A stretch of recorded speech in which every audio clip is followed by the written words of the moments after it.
The moment Marcus Reed heard that someone had tried to route his daughter through a school administration portal, every screen in Heliosin's war room became secondary to one invisible hallway 2 miles away, the hallway Lily did not walk down because Maya had listened, Gordon had watched reflections, and Mrs. Alvarez's church basement had become safer than every polished room in Vera Tower. That was the first truth Marcus forced himself to hold. Lily was safe.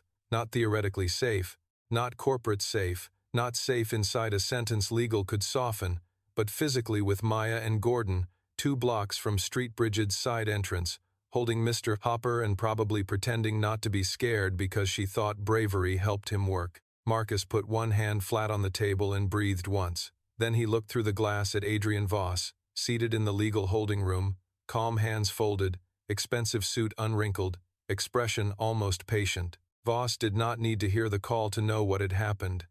His face said enough. He had built a pathway and expected Marcus to chase the pathway emotionally, to abandon the infrastructure response, to run toward Lily while Sentinel Gate buckled and while the board's blame package matured into public truth by repetition.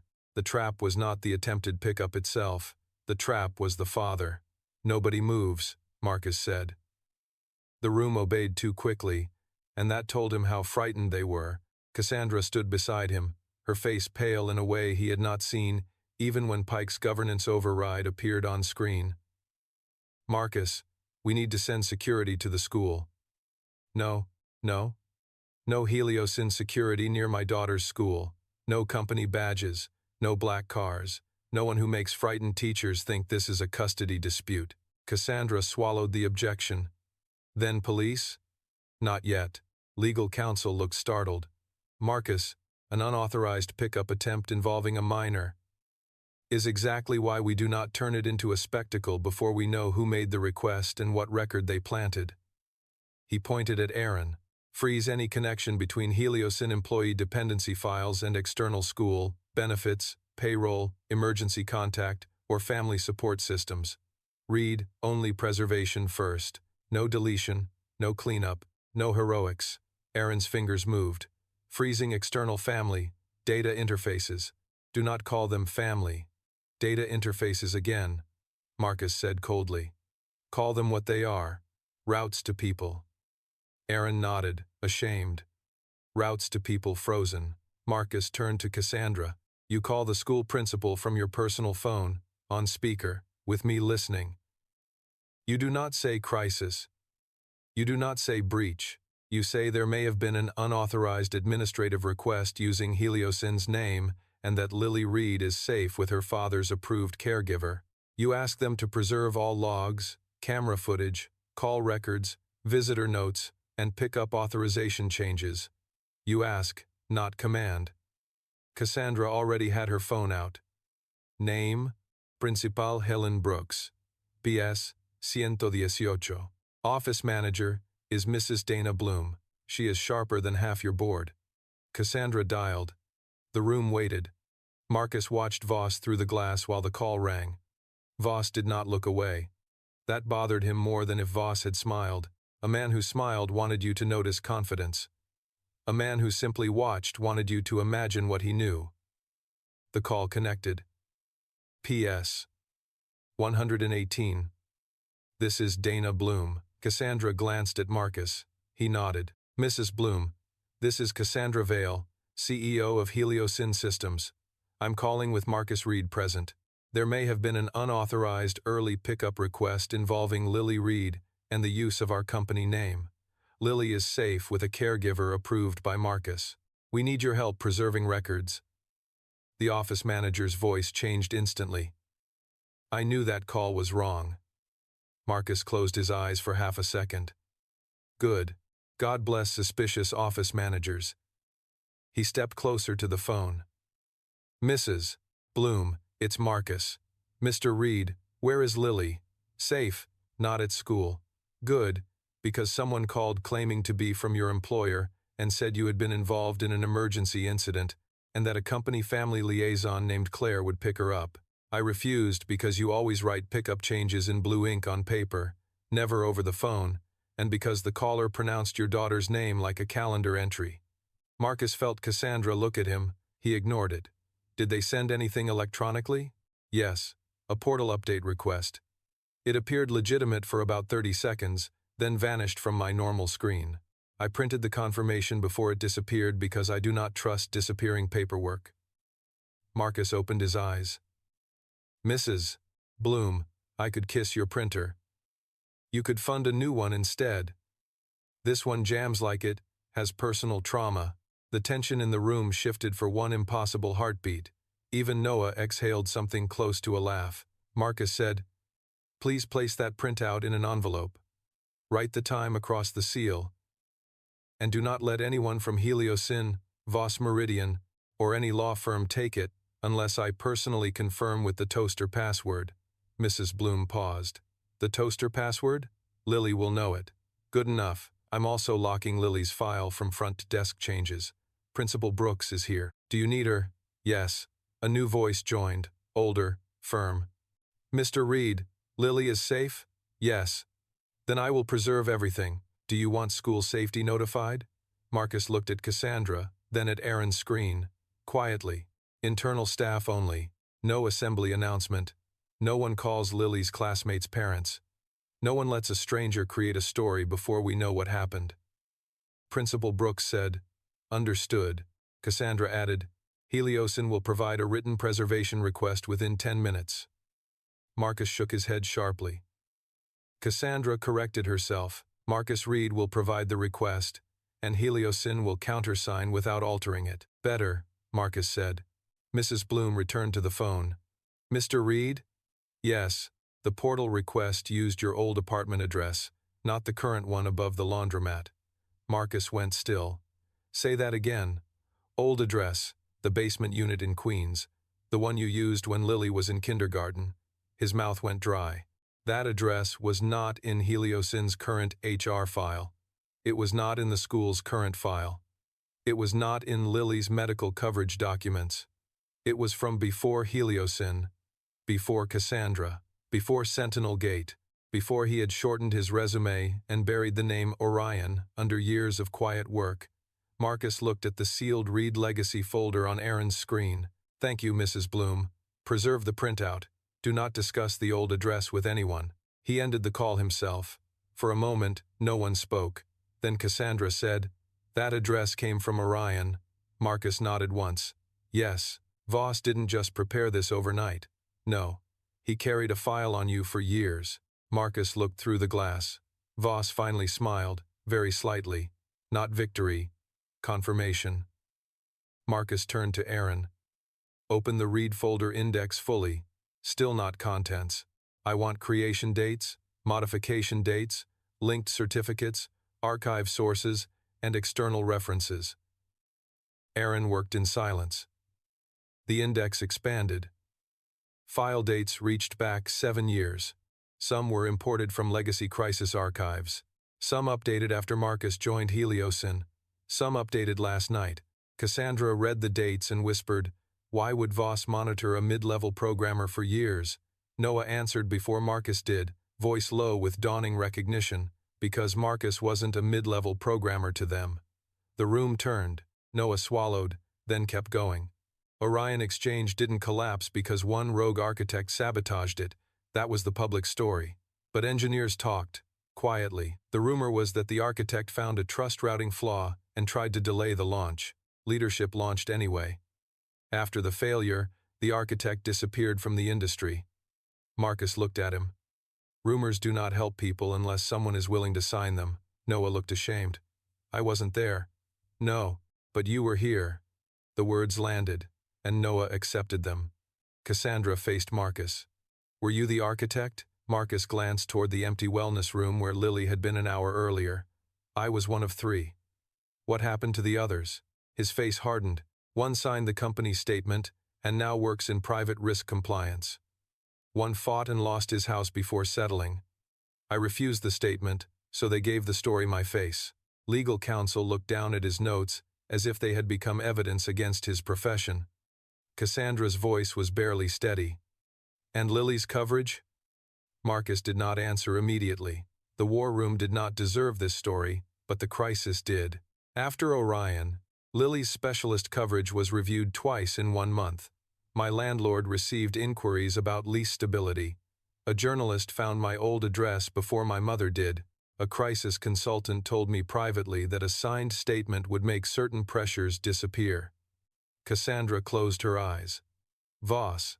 Voss Meridian was younger then. Same teeth. Aaron's screen chimed again. Read, exit, strategy references Heliosyn onboarding. Someone flagged Marcus when he was hired.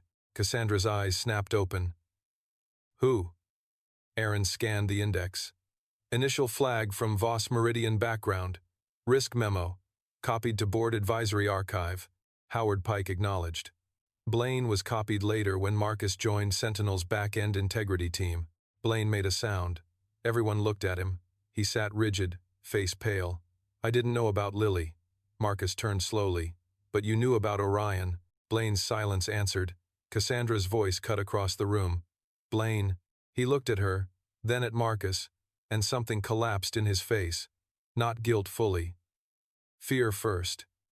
Guilt might come later if allowed to live long enough. Voss told us you had a pattern, Blaine said. A pattern of what? Marcus asked. Derailing launches, creating last-minute technical objections, making yourself indispensable during emergencies. Marcus almost laughed. It would have sounded ugly, so he did not. And when my warning matched the failure, Blaine swallowed. They said that was your method. Noah stood so abruptly, his chair rolled backward. You knew this morning. You knew that was why Cassandra thought he was unstable, Blaine snapped back. I knew what I was told, Marcus said. No. You chose what was useful to believe. Cassandra looked at Blaine as if seeing not just an employee, but a mirror of her own mourning. Did you coordinate with Voss to remove Marcus's warning? Blaine looked toward Legal. Legal did not help him fast enough. Voss said the language exposed us to unnecessary delay. So yes, Cassandra said. Blaine's mouth opened. Cassandra, the board wanted confidence. You wanted confidence. Everyone wanted confidence. Marcus stepped closer to the table. That is how cowardice hides, in everyone. The words ended the argument. Cassandra told Russell to keep Blaine in the war room under access restriction and witness protocol, not because she trusted him, but because Marcus advised keeping frightened participants visible until their communication chains were preserved. He may still receive messages, Marcus said. Let the next one arrive. Cassandra looked sick at the tactic, but she nodded. The partner dashboard stabilized further as teams across the country moved to manual verification. Sentinel Gate had been paused in the right places, split into honest states, and stripped of the false green mask. The national damage Marcus feared had narrowed from catastrophe to investigation. That gave them room to fight the older machine. Marcus wrote 3 new columns on the glass wall: Orion, Sentinel, Lily. Under Orion he wrote, Warning ignored, Launch proceeded, Failure reframed, Architect blamed, Family pressure. Under Sentinel, Warning ignored, Launch proceeded, Failure smoothed, Fired programmer blamed, Child pathway. Under Lily he wrote only one word: leverage. Cassandra stared at the parallel structure until the pattern became impossible to avoid. This is not crisis management, she said. It is a repeatable weapon. Yes, and Heliosyn bought it. Yes, I bought it. Marcus did not soften. Yes, her face tightened, but she did not look away. That, at least, was new. Aaron spoke carefully. There's an external session still pinging the Lily pathway from the school portal origin chain. It isn't active pickup now. It's checking whether the route succeeded. Marcus turned. Can you identify endpoint? Masked through a vendor relay. Voss? Maybe, but the relay certificate is not Voss Meridian. It is registered to North Star Family Logistics. Cassandra frowned. I don't know that vendor. Legal counsel did. His expression gave him away. Marcus saw it. Say the name before I have to ask twice. Legal swallowed. North Star is a family support contractor used by some executives. Child care coordination, emergency transport, travel support. Cassandra looked horrified. Heliosyn has a contract? For executive families, not employees. Marcus looked at the Lily column. Yet someone routed my daughter through it. Aaron nodded grimly. North Star Portal has an active temporary case profile for Lily Reed created last night. The room went quiet again. But this silence was different. This one had crossed from data misuse into physical world logistics. Cassandra said, "Shut it down." Marcus shook his head. "No, Marcus, it is a route to Lily, and if we shut it down, the person watching knows we see only the tail. We need the handler. You want to use the route. I want to feed it a destination that is not my daughter." Legal counsel looked alarmed. "Absolutely not. We cannot create false custody information. We are not creating custody information. We are documenting an unauthorized pathway and letting it request confirmation from a decoy endpoint controlled by Russell and witnessed by independent counsel." Cassandra looked at Russell. "Can we do that lawfully?" Russell answered, "If framed as evidence preservation and no real child is involved, yes, with counsel and law enforcement notification," Marcus added, "and with Mrs. Alvarez's church confirmed offline. Lily is not in the system. She is with people." Cassandra nodded slowly. "Do it." Aaron worked with Russell and outside authorities to place a decoy confirmation marker into the pathway. Not a location, not a child, but a controlled signal that looked to the unauthorized route like the pickup plan had moved to the next step. Marcus watched the endpoint request bloom. Someone took the bait in less than 40 seconds. North Star Temporary Handler ID, C17, device location, private lounge inside Vera Tower, 31st floor. Cassandra blinked. 31st? That is one floor below us.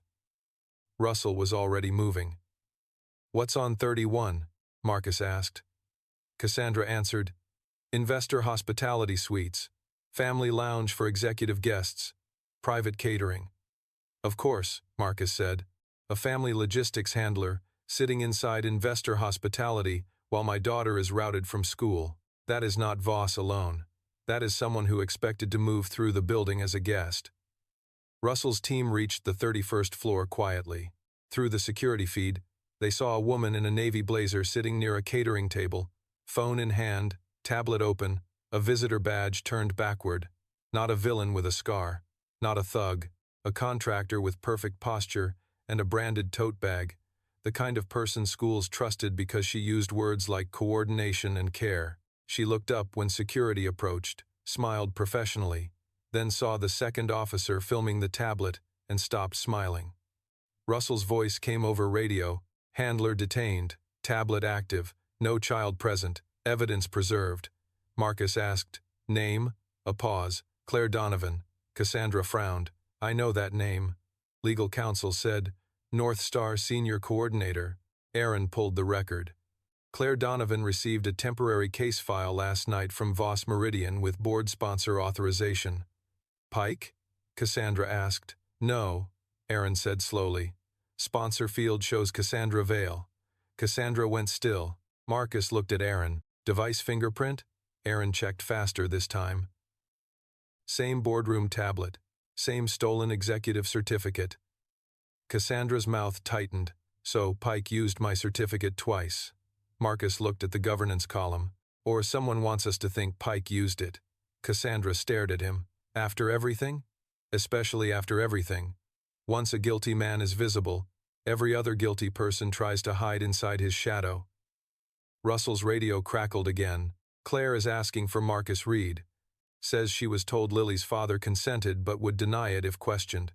She says she has a signed digital authorization." Marcus closed his eyes. The construction was elegant in the way cruel systems were elegant. Make him look unstable if he denied, negligent if he confirmed, dangerous if he reacted. Bring her to a neutral room.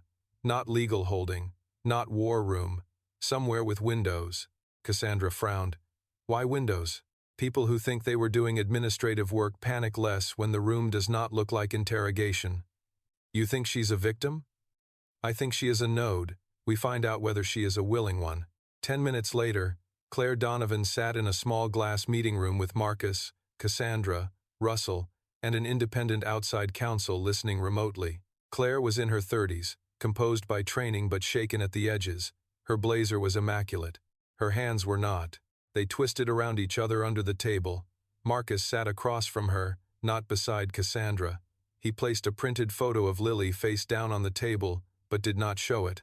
"Do you know who the child is?" he asked. Claire swallowed. "Lily Reed. Do you know where she is?" "No." "Good. Keep it that way." Cassandra watched Marcus carefully. Claire blinked. "I was told this was an emergency relocation support case. Employee family risk during a cyber incident." "Who told you?" "The case file came through Voss Meridian and Heliosyn executive sponsor." "A person, Claire." Her eyes flicked to Cassandra, then away. "Adrian Voss called to expedite." Marcus nodded. "What did he say about me?" Claire hesitated. "That you were a terminated employee under acute stress, that you had a child with medical needs, that Heliosyn was trying to prevent you from using her as leverage during a crisis." Cassandra whispered, "My God." Marcus did not move. "And you believed him?" Claire's eyes filled, not with innocence but with the fear of a professional realizing her process had become a weapon. "We handle executive family emergencies, custody disputes, travel disruptions, threats. We receive sensitive cases. You received a case involving a non-executive child from a consultant tied to a board-level crisis, and you did not call the father. The file said not to contact you directly." "Because?" "It said you might escalate." Marcus leaned back. "Claire, listen carefully. Every harmful system in this building has used the same phrase for truth. Escalation. My warning was escalation. Cassandra's disclosure was escalation. Partner safety was escalation. My daughter's father answering the phone was escalation. That word is how they taught you to fear the person with the most right to know." Claire covered her mouth. Cassandra looked at the table, stricken. Russell stood by the door, silent. Marcus turned the photo face up. Lily at a park, missing front tooth, Mr. Hopper tucked under one arm.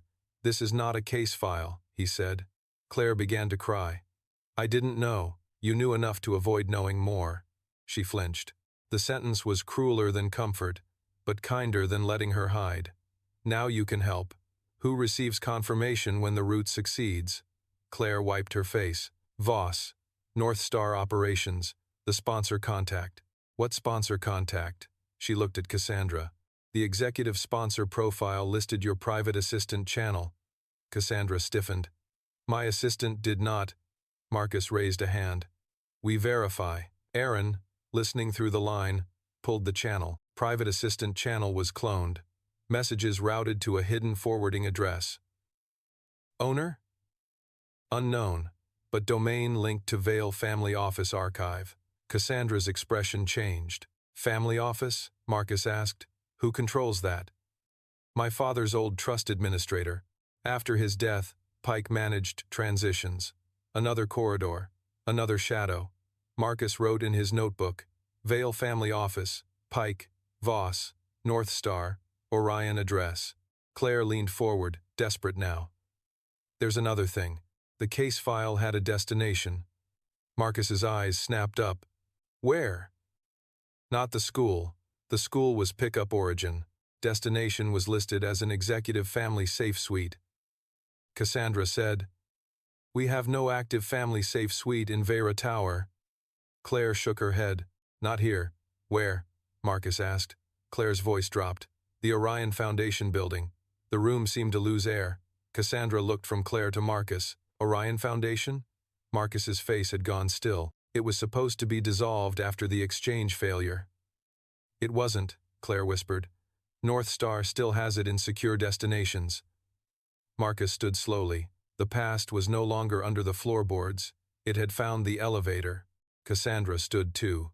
"Marcus, what is the Orion Foundation building?" He looked at her, and for the first time she saw something beyond the fired programmer, beyond the single father, beyond the master negotiator holding panic behind his teeth. She saw a man who had once been destroyed so thoroughly that survival itself became a disguise. "It is where they made me sign nothing," he said. "And where they learned what pressure did not work." Aaron's voice broke through the room speaker.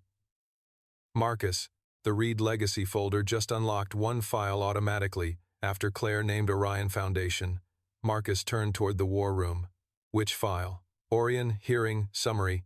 Do not open it. It opened itself. Silence. Then Aaron said, there's a video. Marcus closed his eyes. Claire whispered, I'm sorry. Cassandra looked at Marcus. We need to see it. No. If it connects to Lily. I said no. His voice was sharp enough that even Russell shifted. Marcus breathed once, then lowered it. Not in the war room, not as spectacle. Not with Voss behind glass and Blaine waiting to reinterpret my face. If we open Orion, we open it under independent review, with Lily safe, partner system stable, and every person who profits from the old story locked out. Cassandra nodded slowly. Then we do that. Russell's radio sounded again. Update. Voss Meridian legal team just arrived downstairs demanding Adrian Voss be released. Board members are gathering in the lobby. Press outside doubled after the sabotage package. Marcus looked at Claire. Will North Star cooperate? She nodded quickly. Yes, I'll give a statement. Not to Heliocyn. To independent counsel. Yes. Cassandra's phone buzzed. She looked at it and froze. Marcus. What? It's Voss. He sent me a message. Read it. Her voice shook with anger. You have learned half the pattern. Ask Reed what happened in the Orion room before you let him near your company's future. Marcus looked through the glass wall toward Voss's holding room. Voss sat calmly, phone supposedly seized, hands folded, smiling at nothing. Marcus felt the old room rising around him, the sealed table, the statement he refused to sign, the voice explaining that fathers had responsibilities, the file that somehow knew which doctor treated Lily, the long walk home after learning that refusal did not stop punishment, only changed its shape. Lily was safe. Sentinel was contained. The school route had failed. Claire was talking. Cassandra was no longer hiding behind confidence. That meant Voss was changing tactics again. He could not steal the present, so he was reaching for the past. Marcus picked up his notebook. Cassandra, keep partners on truthful dashboard. Russell, isolate Voss completely and find the device he used to send that message. Aaron, seal Orion file under external review. Noah, stay on validation drift. Claire, you are going to tell independent counsel everything before your fear edits it.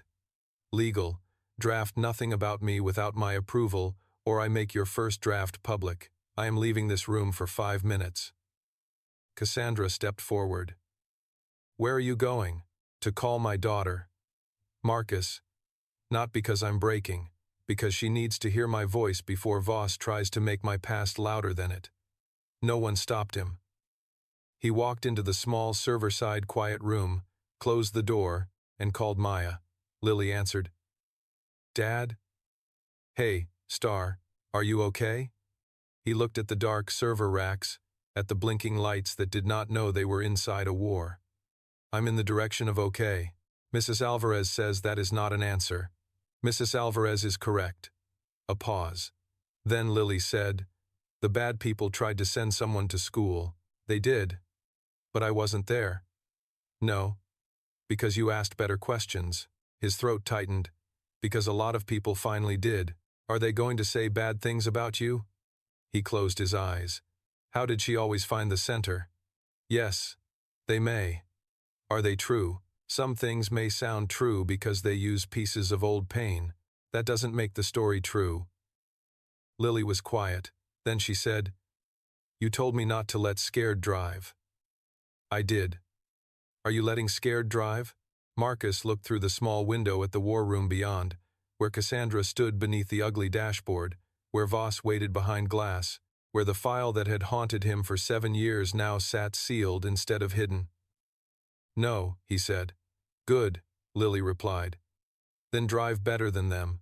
He laughed once, very softly, and the sound hurt in a clean way. I'll try. Trying counts. If you don't stop. When he returned to the war room, Cassandra was waiting with the partner dashboard stabilized in 3 sectors, Pike in custody, Claire's statement started, Voss isolated, and the Orion file sealed under independent authority. For the first time all day, the building looked less like a machine and more like a room of people forced to decide who they became after being wrong. Marcus walked to the glass wall, drew a line through Lily under the leverage column, and wrote beside it, failed. Then he turned to Cassandra. "Now," he said, "we open the room they used to bury me." They did not open the Orion file in the war room because Marcus Reed refused to let the room that had fired him become the room that consumed him. That sounded emotional to legal, inefficient to the board observers, and unnecessary to several engineers who believed files were files and truth was truth as long as it appeared on a screen. But Marcus knew better. Truth changed shape depending on who stood around it when it arrived. 7 years earlier, his truth had been opened in a sealed conference room by people who already knew which man would carry the blame.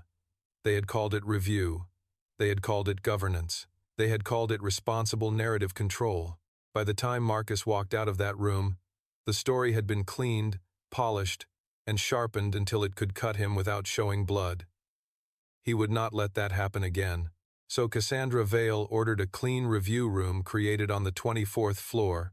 No investors, no board members, no Voss Meridian access, no product managers, no public relations staff, no cameras except the independent evidence recording, no company laptops except 2 mirrored terminals controlled by Aaron and witnessed by an outside investigator named Elise Monroe, a former federal technology auditor who had arrived after Cassandra's public partner statement detonated across the business press.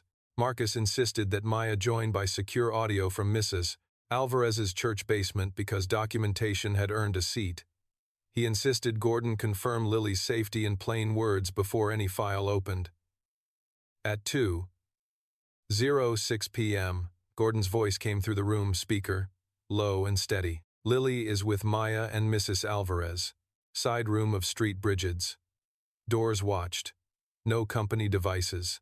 She is drawing the tower as a monster with expensive shoes." For the first time in 2 hours, Marcus almost smiled. "Tell her the shoes are accurate." Maya's voice came next. "She heard that. She says the monster also needs a bad haircut."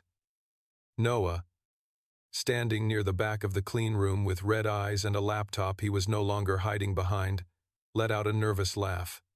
Cassandra did not laugh.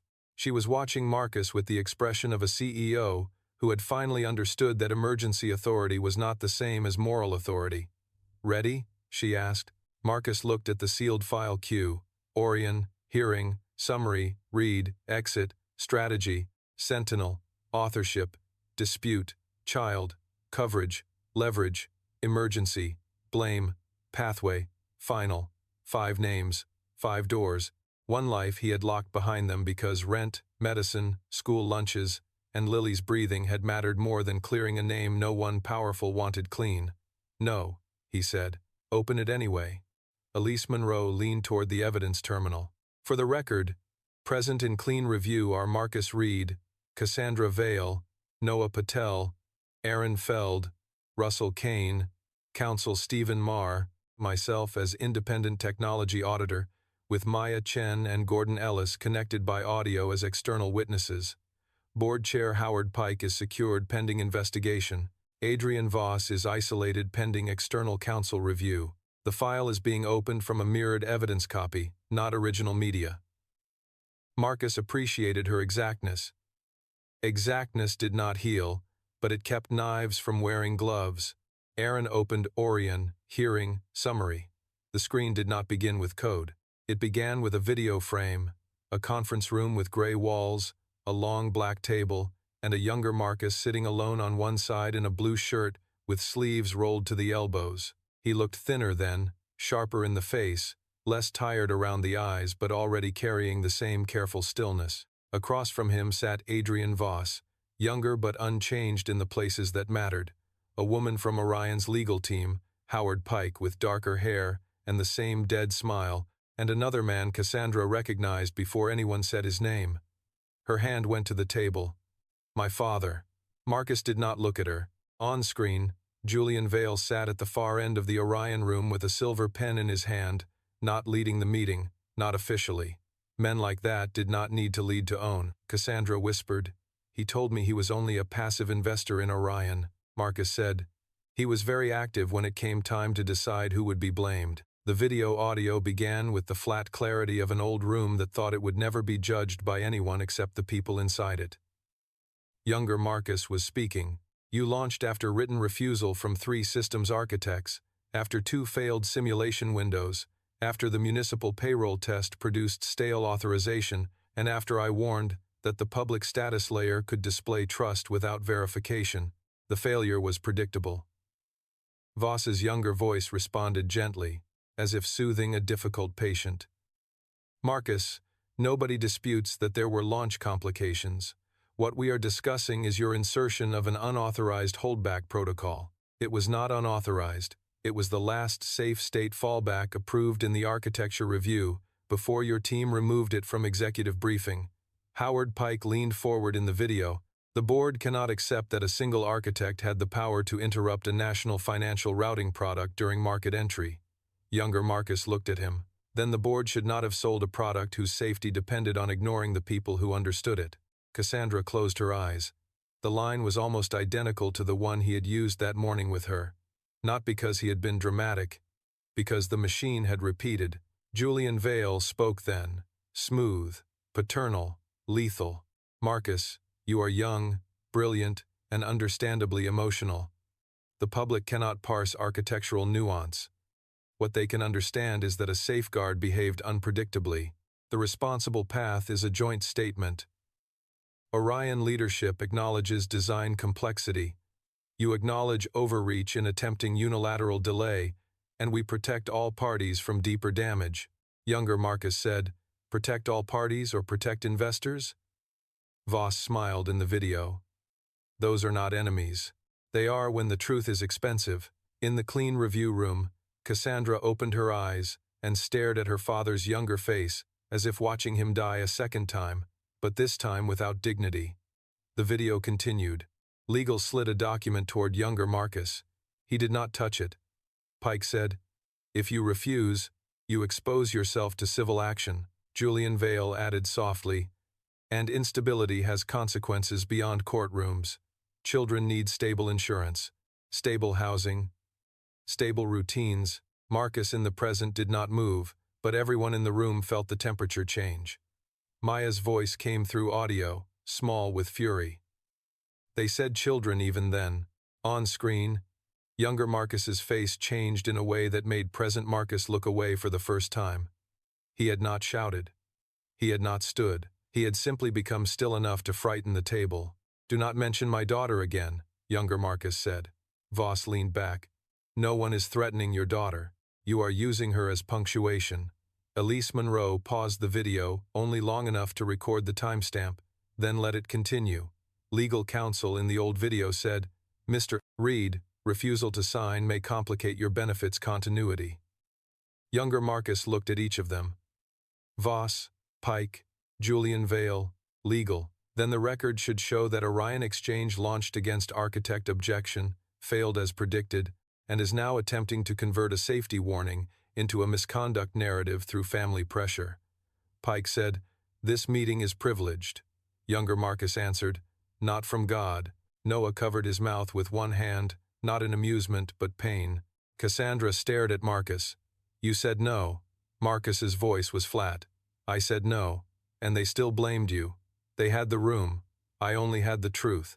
The video ended not with resolution but with younger Marcus standing, leaving the unsigned statement on the table, and Julian Vale saying to Voss after the door closed, clearly believing the recording had stopped, if he will not carry it voluntarily, make him carry it socially. Voss's response was almost tender. That is what social systems are for. The screen went black. No one spoke. Cassandra stepped away from the table, one hand pressed against her mouth. Stephen Marr, Heliosyn's legal counsel, looked as if every privileged doctrine he had trusted had become morally radioactive. Noah was crying silently now, not performatively, not loudly, but with the shame of a man realizing he had watched the same pattern begin again and called it caution. Aaron whispered, that file clears you. Marcus shook his head. No, it shows what happened in one room. Clearing takes people willing to repeat it outside the room. Elise Monroe said, this is strong evidence of coercive narrative control after Orion. Marcus looked at her. Say it plainer. She met his gaze. They framed you. Better. Cassandra turned back, her eyes wet but hard. My father helped. Marcus said nothing. Pike helped. Silence. Voss designed it. Yes. And I hired Voss Meridian for Sentinel. Yes. The word struck her, but she had asked for it. Marcus moved to the next file. Read. Exit. Strategy. Cassandra looked startled. You want to keep going?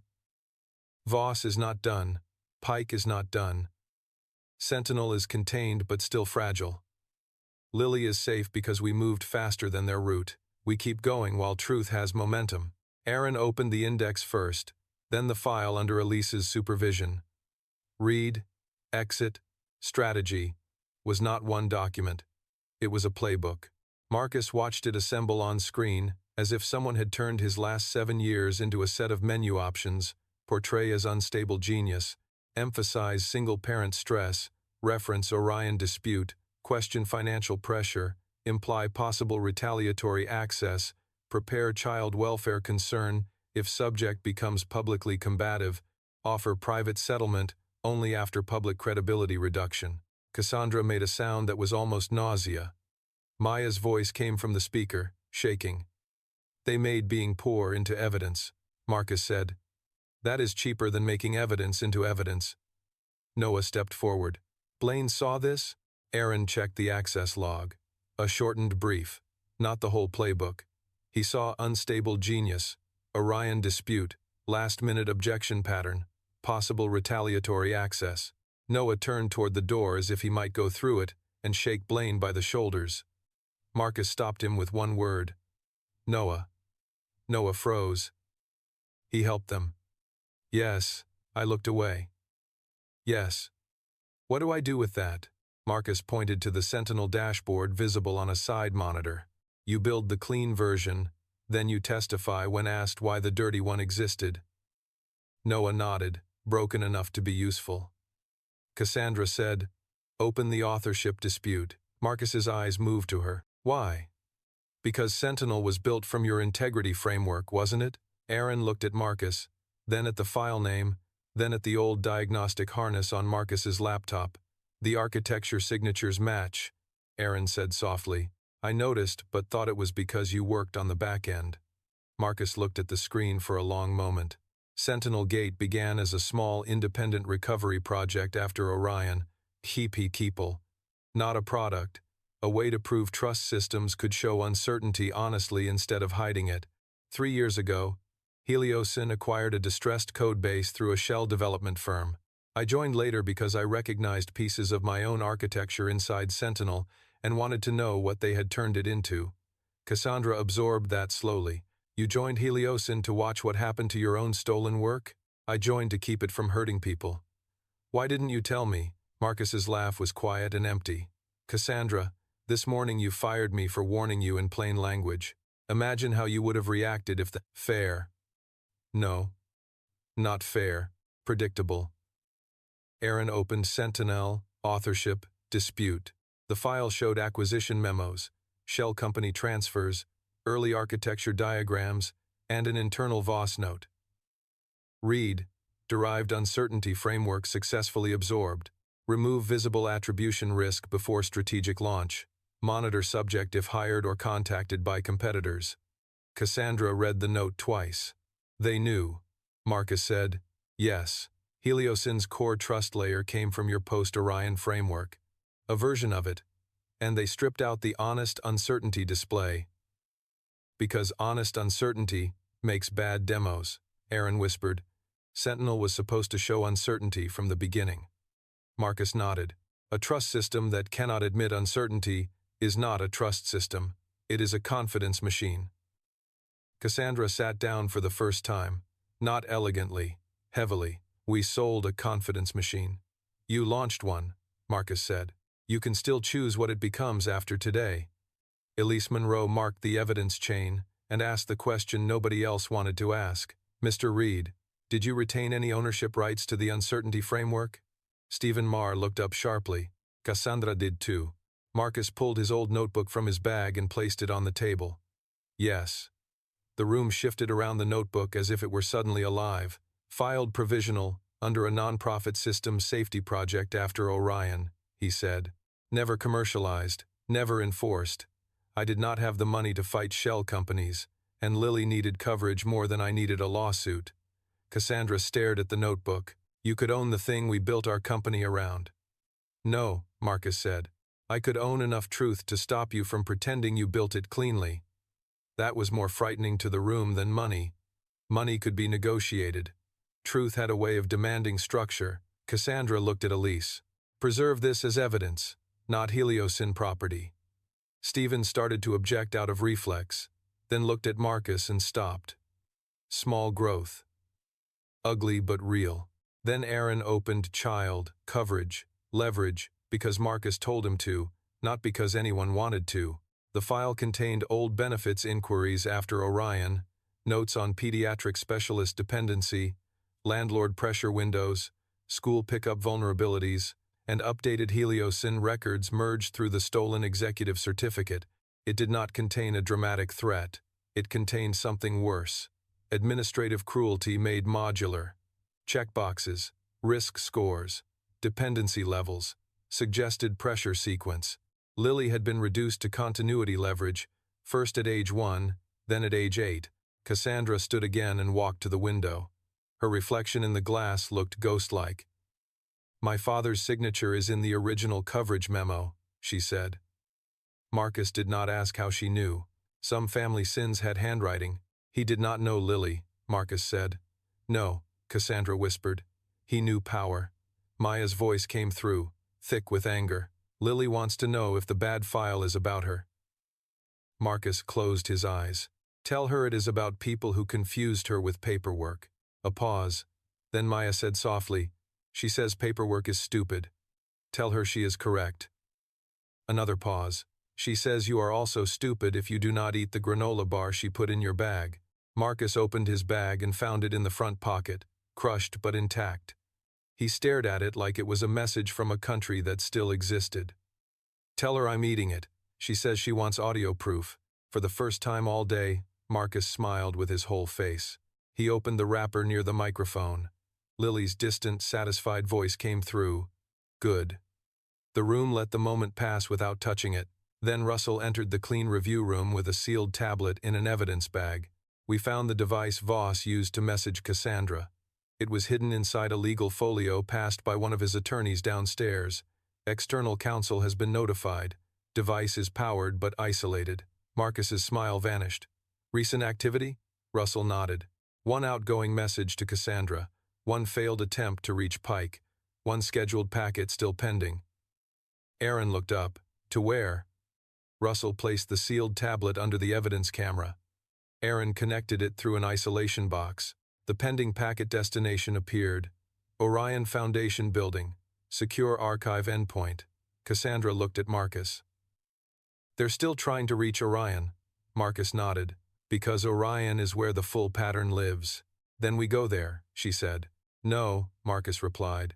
We do not go anywhere until Sentinel is stable enough that Voss cannot make us choose between the present and the past. Noah checked the dashboard. Manual verification holding. Partner drift reduced across all monitored sectors. Remaining uncertainty in 4 logistics partners and 1 smaller hospital network, but all have paused automatic high-risk actions. Good, Marcus said. Keep the truthful dashboard live. If any executive asks for green, tell them to buy paint.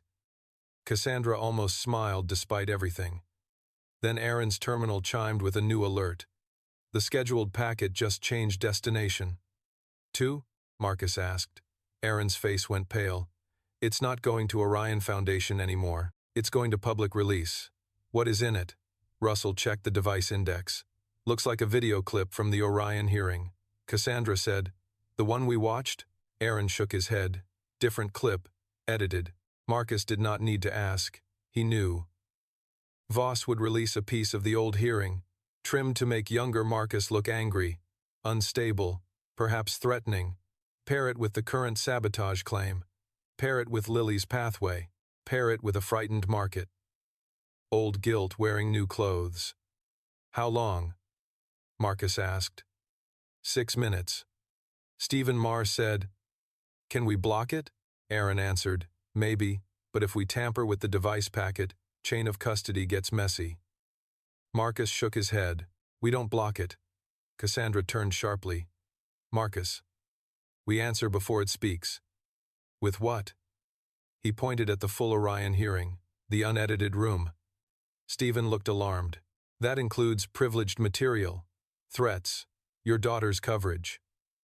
It includes people using privilege as a knife. Elise Monroe spoke carefully. A full public release may affect investigations, but a controlled release to independent authorities and a time-stamped public notice that edited material is expected would preserve integrity without broadcasting sensitive family details. Marcus looked at her, plain English. Send the full unedited file to investigators now. Publicly warn that an edited Orion clip is being distributed by parties under investigation. Do not publish Lily's coverage details. Do publish enough to show the clip is manipulated. Marcus nodded. Do it. Cassandra looked at him. You are choosing not to hide from it.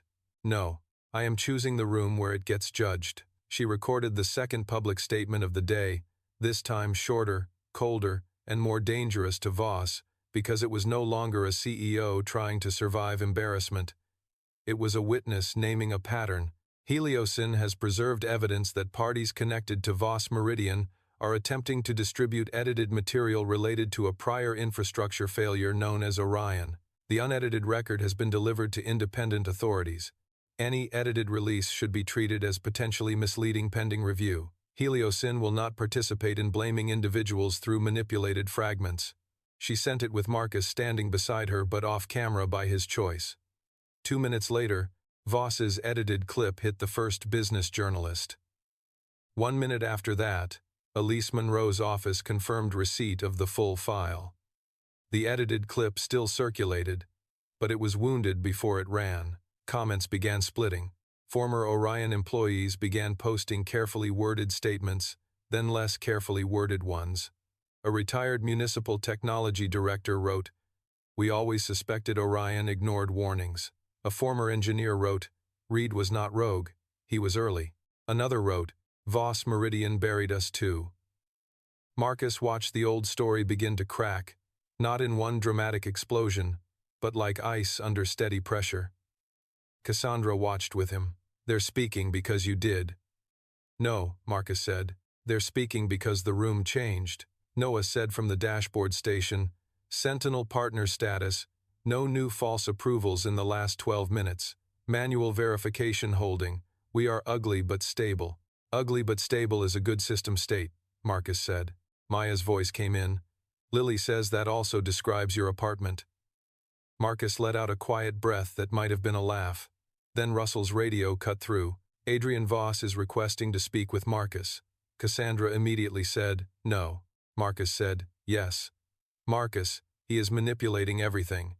"Then we choose the room." Voss was brought not to the war room, not to legal, but to the clean review room, separated by glass, audio recorded, independent witnesses present, no devices, no attorneys speaking for him in the first exchange.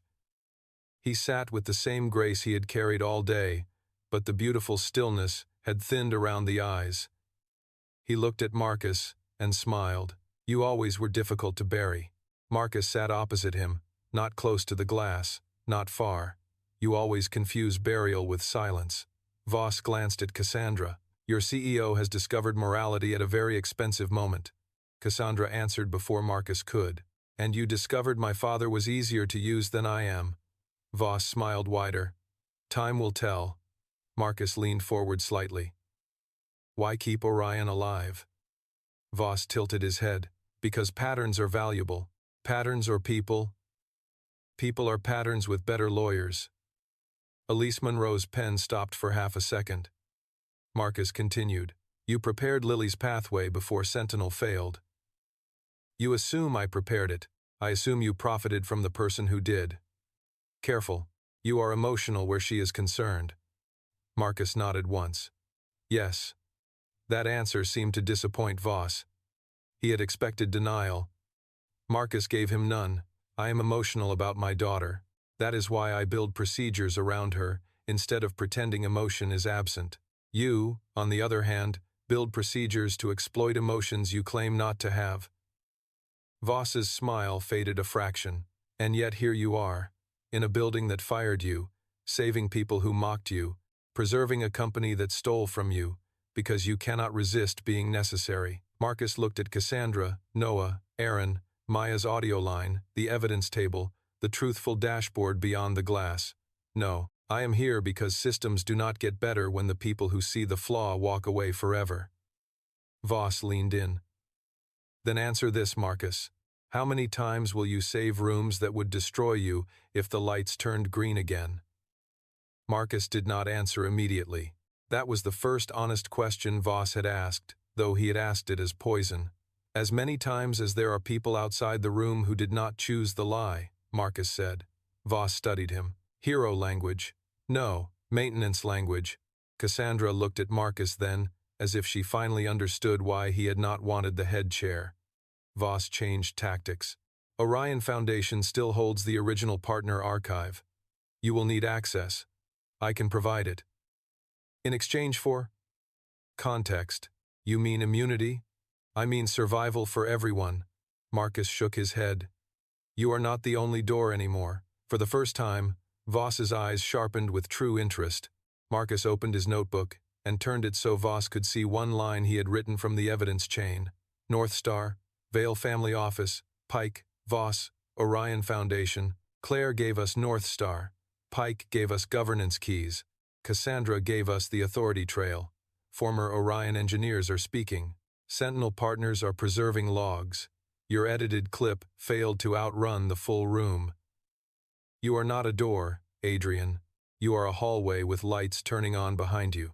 Voss's face remained controlled, but his fingers moved once against the table. A tell, small, precious. What do you want? Voss asked. Marcus smiled without warmth. Now you ask. He stood. I want the Orion Foundation building access map, the archive custody list, and every living person who can confirm the original trust routing warnings. And if I refuse, then we get them slower. Voss looked at Cassandra. He is bluffing. Cassandra met his gaze. This morning, I would have believed you. Voss's jaw tightened. Marcus turned to leave. Voss spoke to his back. There is one file in Orion you will not want Lily to see. Marcus stopped. The room went silent. Voss said softly, not because it is about her, because it is from you. Marcus turned back slowly. Name. Read, personal, statement, unsent. Marcus knew the file. He had recorded it 7 years ago after Orion, at 300 a.m. in the old basement apartment, while Lily slept. A message explaining why he might disappear, why he refused to sign, why one day she might hear the world call her father dangerous. He had never sent it. He thought he had destroyed it. Voss watched the recognition land. We keep everything, Voss said. Marcus walked back to the glass. Thank you. Voss blinked. That was not the reaction he wanted. For what? For proving Orion has more than corporate records. Marcus looked at Cassandra. Now we definitely go. Voss's smile returned, but it was thinner now. You may not like what you find. Marcus thought of Lily's voice on the phone, telling him to drive better than them. He thought of the apartment, the unpaid bills, the stolen framework, the badge he had surrendered, the access card he had taken back, the old room where they had tried to make him carry a lie socially. I already know what I lost, he said. Now I want to know who kept the receipt. By early evening, Sentinel Gate was operating in restricted truthful mode. Partners were manually verifying high-risk actions. The board chair was under investigation. Blaine had given his first statement, admitting Voss influenced the warning deletion. Claire Donovan had confirmed the Lily route through North Star, and independent authorities had taken custody of the Orion hearing file. Lily was safe at Street Bridges, where Mrs. Alvarez had apparently recruited 3 retired women and 1 priest into what Gordon described as a security perimeter made of soup and judgment. Marcus allowed himself to hear that and breathe. Then he, Cassandra, Russell, Elise Monroe, and 2 external investigators prepared to leave for the Orion Foundation building, a place that should not have existed anymore, carrying the clean review drives in a locked evidence case. As they approached the private elevator, Noah called out, Marcus. Marcus turned. Noah looked exhausted, ashamed, and determined. The truthful dashboard will hold. Don't make it hold, Marcus said. Make it tell you when it doesn't. Noah nodded. I will. Cassandra stepped into the elevator beside Marcus. No cameras, no board, no white stage smile left. What is in that building? She asked. Marcus watched the doors close on Heliosin's war room, on the company that had thrown him out and dragged him back, on the day that had turned a fired programmer into the only person the system still trusted enough to fear. The first version of today, he said. The elevator descended, and somewhere across the city, Lily waited under church basement lights with a stuffed rabbit and a faith in him he had no right to waste. Marcus held his notebook tighter as the numbers dropped floor by floor. At the lobby, Cassandra's phone buzzed with an unknown message. She looked at it, then went still. Marcus did not need to ask who. She turned the screen toward him. No greeting, no signature, just one sentence. The Orion room was never the grave, Marcus. It was the rehearsal. Marcus looked toward the glass doors of Vera Tower, where night had begun gathering around the city. Then we stopped the performance, he said, and walked out. The Orion Foundation building stood 6 blocks from the river in a part of Manhattan where old money had learned to wear new glass, a narrow limestone tower wedged between a private wealth office and an art logistics firm, its brass doors polished, its windows dark, its name removed from the directory, as if absence could become innocence if maintained long enough. Marcus Reed had not seen the building in 7 years, but his body remembered it before his mind allowed the full memory through. His hand tightened around the notebook as Russell's unmarked vehicle stopped across the street, and for one foolish second, he was not the fired programmer who had walked back into Heliosin and forced a billion-dollar system to admit uncertainty. He was the younger man stepping out of a taxi with a folder under one arm, a recording device in his coat pocket, and a little daughter at home whose insurance had already been mentioned by strangers. Cassandra Vale sat beside him in the back seat, no white stage lights now, no investors behind glass, only the city dusk reflecting across her face and making her look less like a CEO than a woman approaching the locked room where her inheritance had been built. Russell sat in front with one external investigator, while Elise Monroe's vehicle waited half a block behind with the evidence case. You're breathing differently, Cassandra said. Marcus kept his eyes on the building. So are you. I'm angry. Anger is loud. Breathe quieter. She looked at him, startled not by the instruction but by the calm behind it. Is that what you do? Sometimes. And the other times? He finally turned from the building to her. The other times I fail privately, so my daughter doesn't have to organize her childhood around my fear. Cassandra absorbed that without response. She had spent the day learning not every silence needed filling. Russell's radio clicked softly. Exterior clear. 2 maintenance staff confirmed on basement level. Building manager says Orion Foundation archive is inactive and lease storage only. He also says he was expecting Heliosin counsel, not independent investigators. Marcus looked at Cassandra. Who told him Heliosin counsel was coming? Russell listened, then answered. Message came from Vale family office, 38 minutes ago.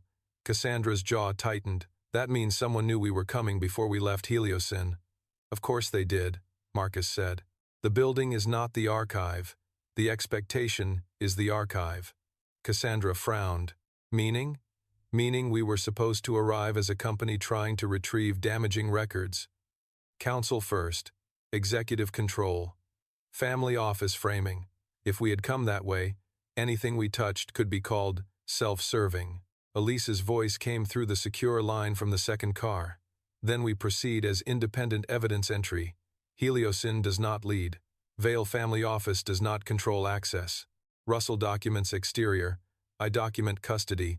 Marcus identifies expected records but does not handle originals until photographed. Marcus nodded. Good. Cassandra looked at him. You expected this? No, I expected worse. That is not comforting. Comfort is not the tool. They crossed the street without hurry. Hurrying made people look like they were afraid of being stopped. Marcus carried only his notebook and his old laptop bag.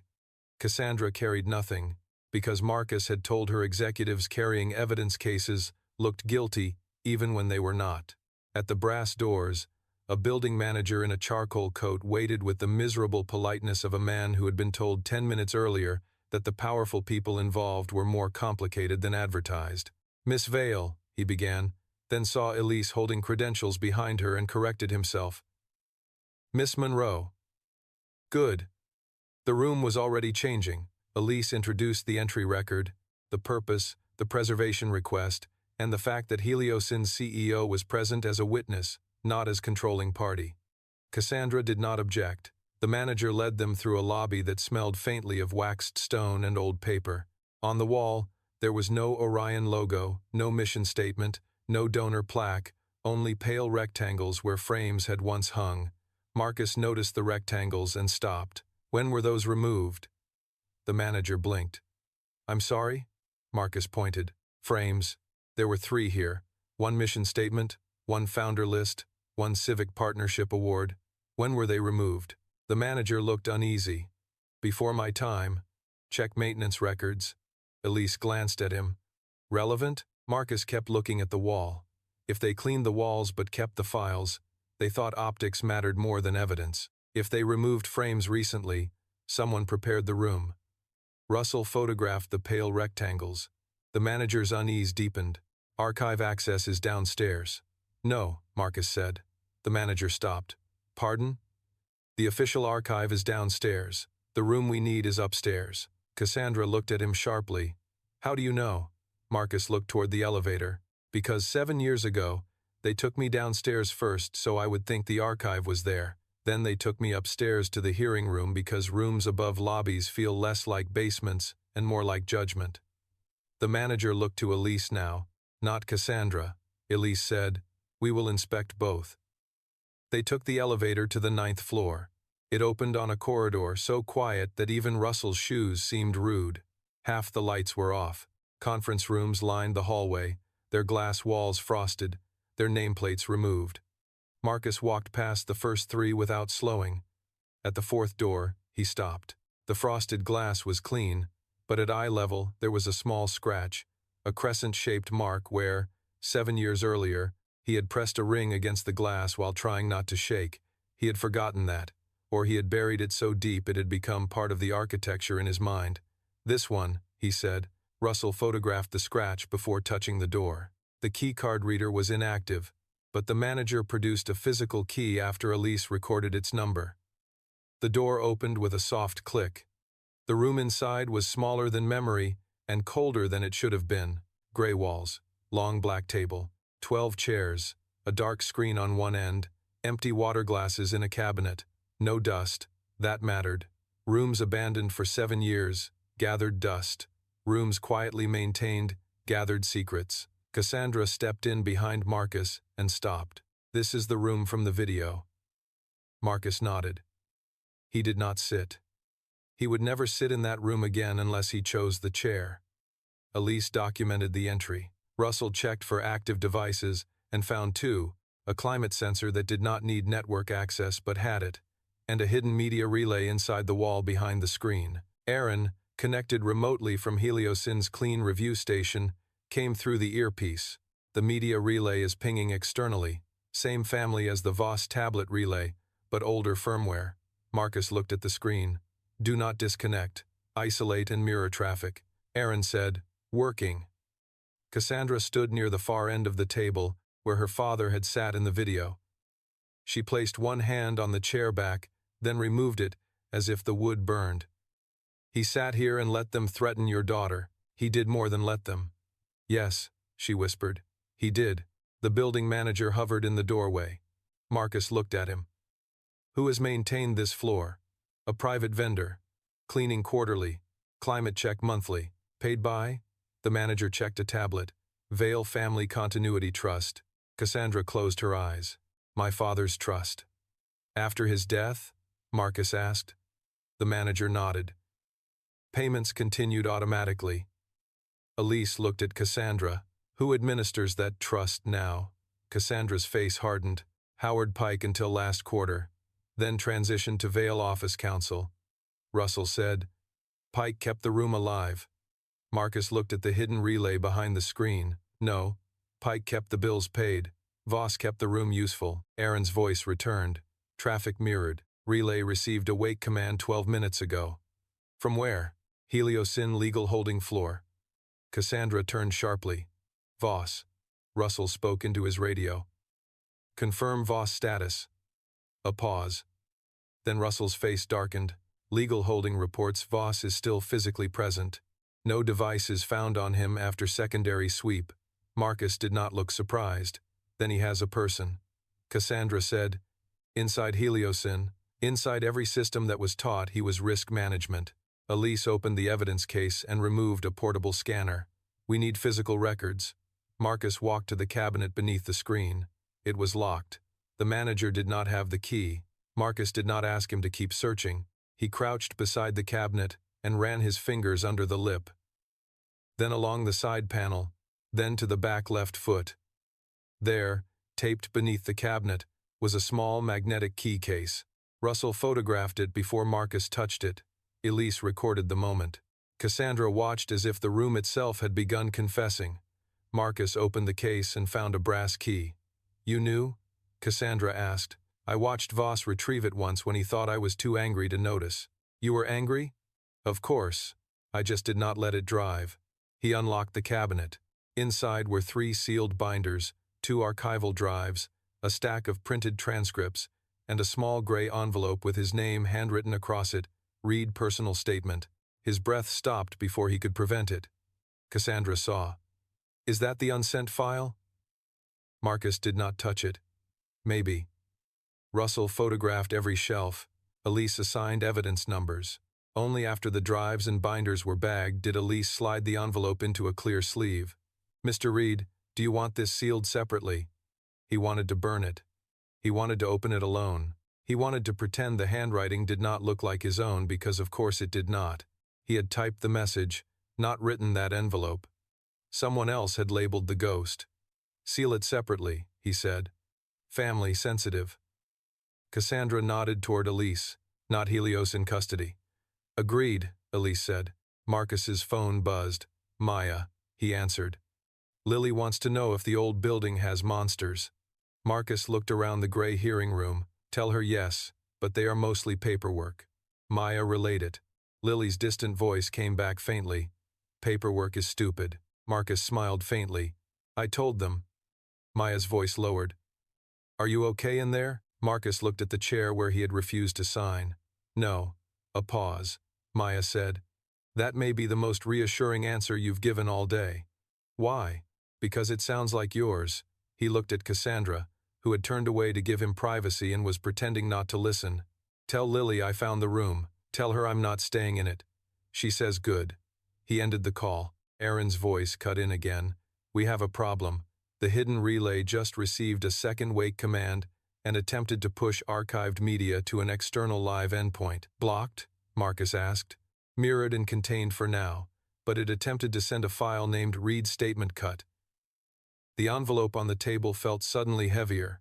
Cassandra said, a cut version of your personal statement. Marcus nodded. Voss wanted me to know he had it, then wanted to release it when we entered the room. Why? Elise asked. Marcus stared at the dark screen. Because the statement was recorded the night after this hearing. I was not calm in it. Cassandra's expression softened. Marcus, do not. She stopped. He continued, voice controlled.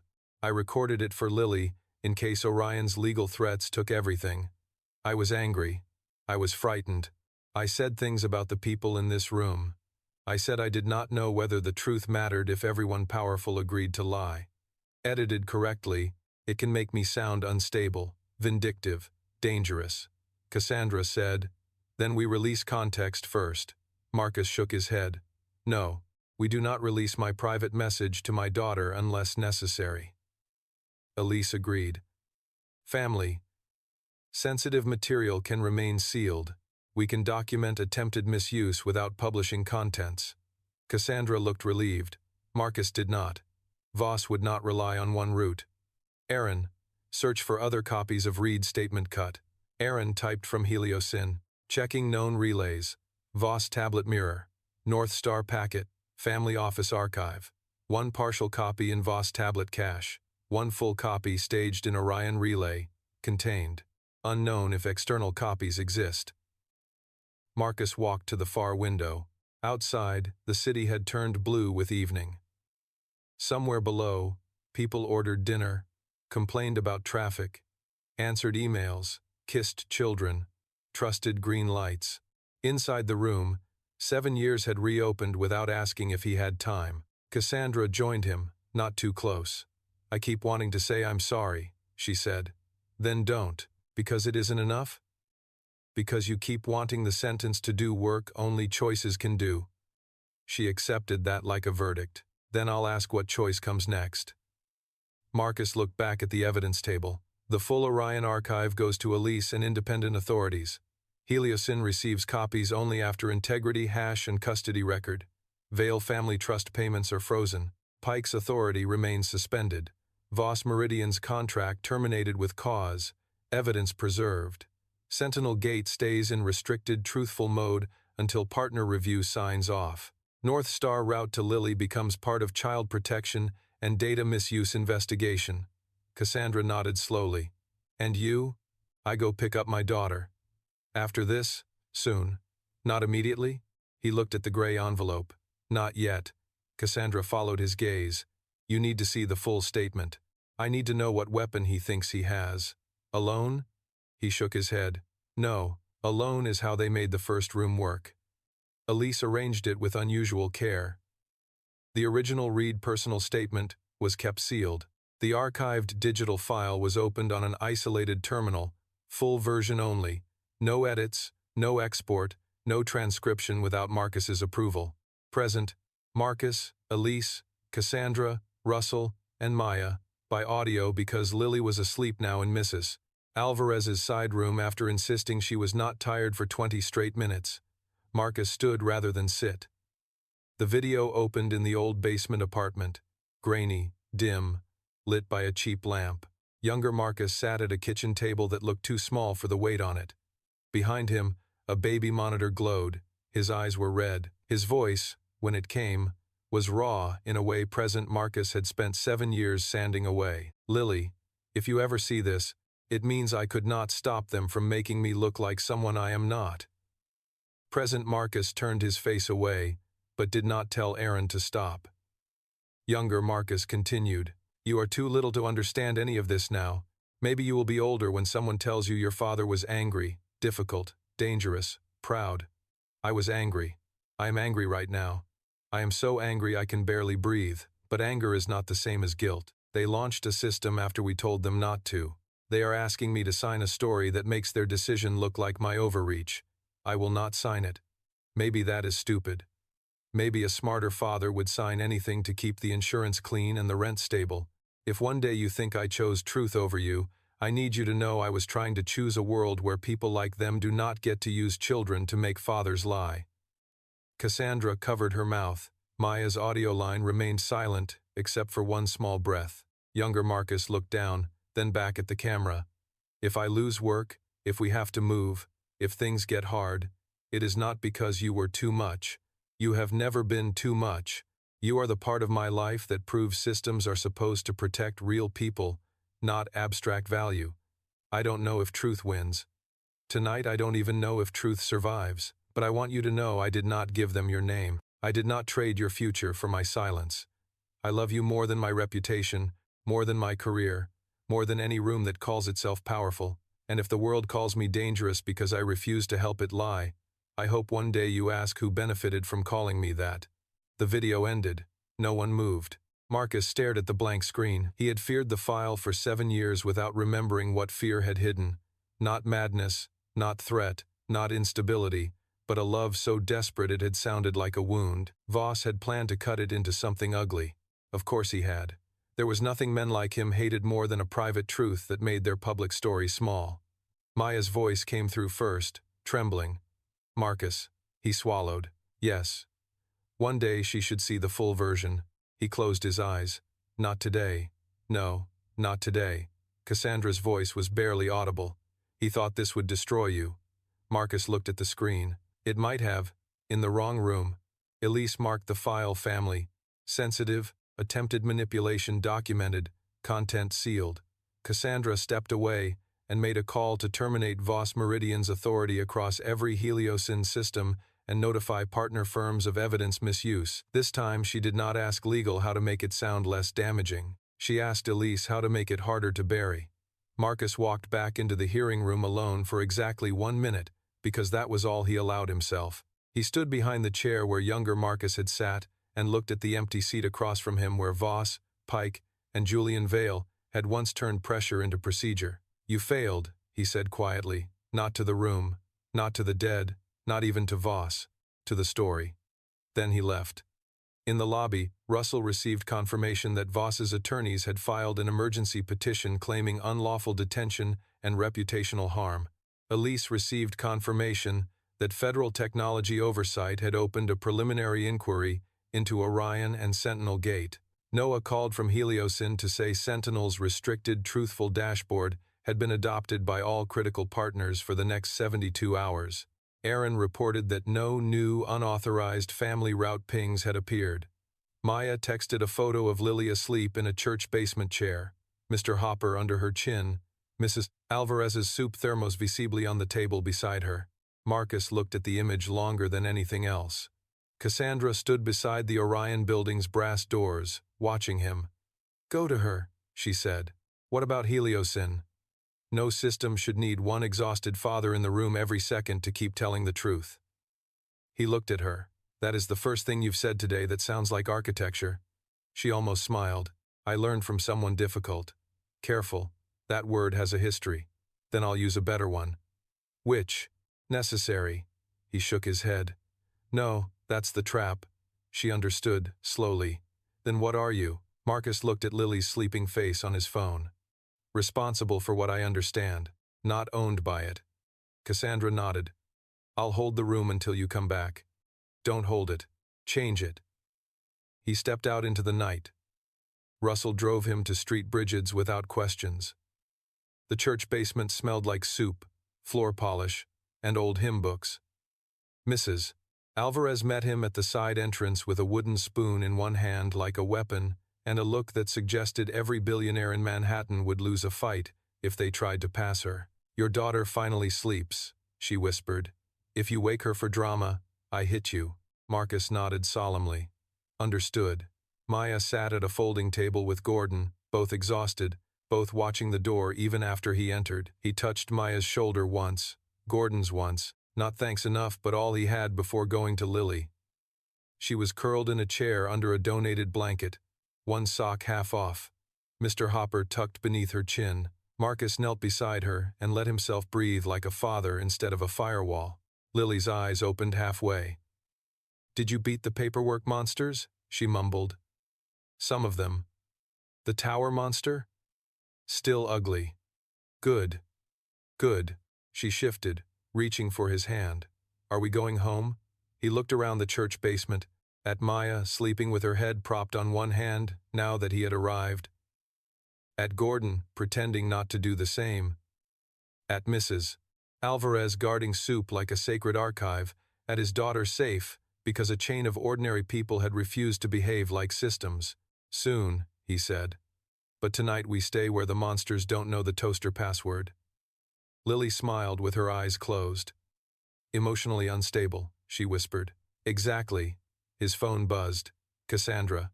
He almost ignored it, but the preview appeared on the screen. "Voss is offering a trade."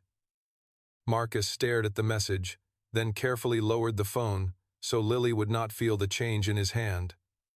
A second message arrived. "He says he can prove who inside Heliosyn ordered the Lily pathway, but only if you meet him without Cassandra." Marcus looked down at his daughter asleep against his hand. Then he looked across the basement at Mrs. Alvarez, who was already watching him. "No," she said, though she could not have read the message. Marcus smiled faintly. "I didn't ask." "You had the face." He looked back at the phone. Voss wanted him alone. Voss wanted the old room again. But the day had taught Marcus something the old room never allowed. Truth did not have to enter alone anymore. He typed back to Cassandra, "Tell him the answer is yes, under my conditions." Her reply came quickly. "Which conditions?" Marcus looked at Lily, at the sleeping child they had tried to turn into leverage and failed. Then he typed, "Every condition they denied me 7 years ago. Full record, independent witness, no private room, and this time, my daughter's name opens the door, but it does not enter it. He sent the message and placed the phone face down. Lily breathed steadily. The basement lights hummed. Above them, the city kept moving, unaware that a fired programmer, a humbled CEO, a frightened documentation writer, a security guard, a school secretary, a church grandmother, and one sleeping girl with a torn stuffed rabbit had just broken the first ring of a machine built to make powerful lies look inevitable. Marcus rested his forehead against Lily's blanket and closed his eyes for exactly 10 seconds. Then he opened them, because the trade was coming, and Adrian Voss had finally admitted there was someone above him worth protecting. Marcus Reed did not agree to meet Adrian Voss because he trusted him.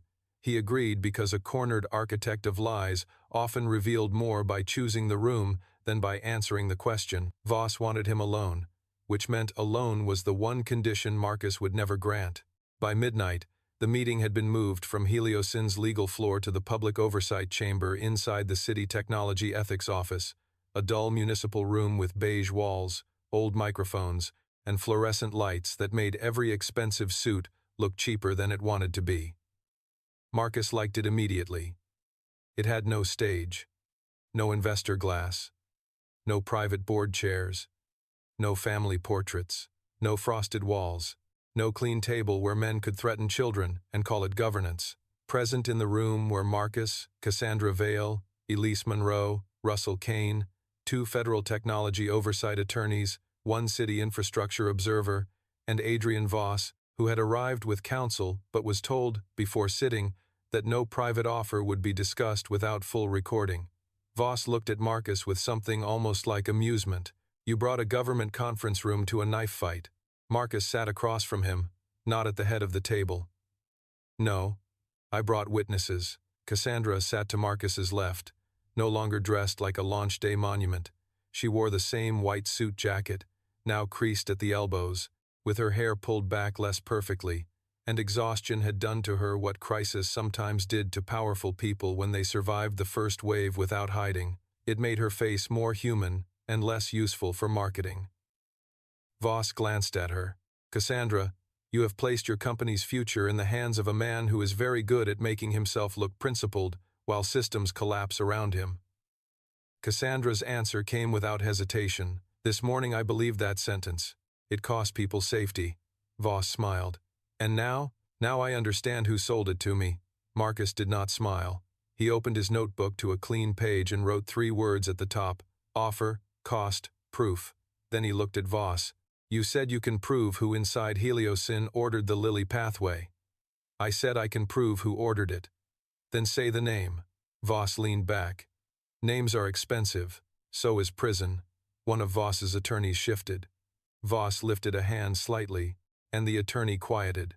That told Marcus more than the attorney intended. Voss was not here merely defending. He was negotiating position before the rest of his own network decided whether to cut him loose.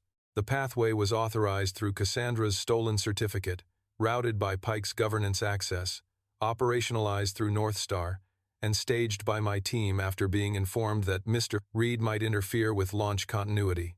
Cassandra's jaw tightened. "You are listing mechanisms, not authors. Because authorship is rarely as crude as you want it to be." Marcus tapped the notebook once. "Name." Voss looked at him, then at the recorder, then at Elise Monroe. "Julian Vale." Cassandra went perfectly still. The room seemed to lose a layer of air. "My father is dead," she said. Voss turned to her with an expression that managed sympathy without warmth. "Bodies are inconveniently mortal. Governance structures are not." Marcus did not react, because he had felt the answer approaching since the Vale family trust appeared in the chain. He wrote, "Julian Vale, estate structure, under offer. Explain." Voss folded his hands. After Orion, Julian Vale created continuity instruments through the Vale Family Trust, Orion Foundation remnants, and several advisory contracts designed to preserve influence over infrastructure investments without requiring public ownership. Howard Pike administered parts of that structure. My firm provided risk continuity. Sentinel Gate was not simply a Heliosyn product. It was the second attempt at a national trust layer built from what Orion failed to control. Cassandra whispered, "My father planned Sentinel before Heliosyn acquired the codebase?" Your father understood that public trust infrastructure would become the most valuable private market of the decade. Orion failed because it moved too early, with too much visible financial exposure. Sentinel was cleaner. Hospitals, banks, emergency services, logistics, all routed through a language of safety rather than profit. Marcus looked at him. And my framework. Voss smiled faintly. Your framework was elegant. Its weakness was philosophical honesty. It insisted uncertainty be visible, not weakness. To you, Voss turned slightly toward Cassandra. To capital, uncertainty is a defect unless it can be priced. Cassandra's hands were clasped so tightly her knuckles paled. My father built a trust product while hiding trust failures. Marcus said. No, he built a confidence market and dressed it as trust. Voss's eyes flicked to him. Always precise. Always necessary around men who edit. Elise Monroe leaned forward. Mr. Voss, you are stating that Julian Vale's estate mechanisms and Howard Pike's administration connected Orion to Sentinel Gate, including acquisition of Mr. Reed's uncertainty framework and later preparations to discredit him? Voss tilted his head. I am stating that the documentation exists. Where? Marcus asked. Voss looked at his counsel. Counsel gave the smallest shake of the head. Voss ignored it. Orion Foundation Archive, secondary vault, not the hearing room, beneath it. Cassandra stared at Marcus. You said the basement was the official archive.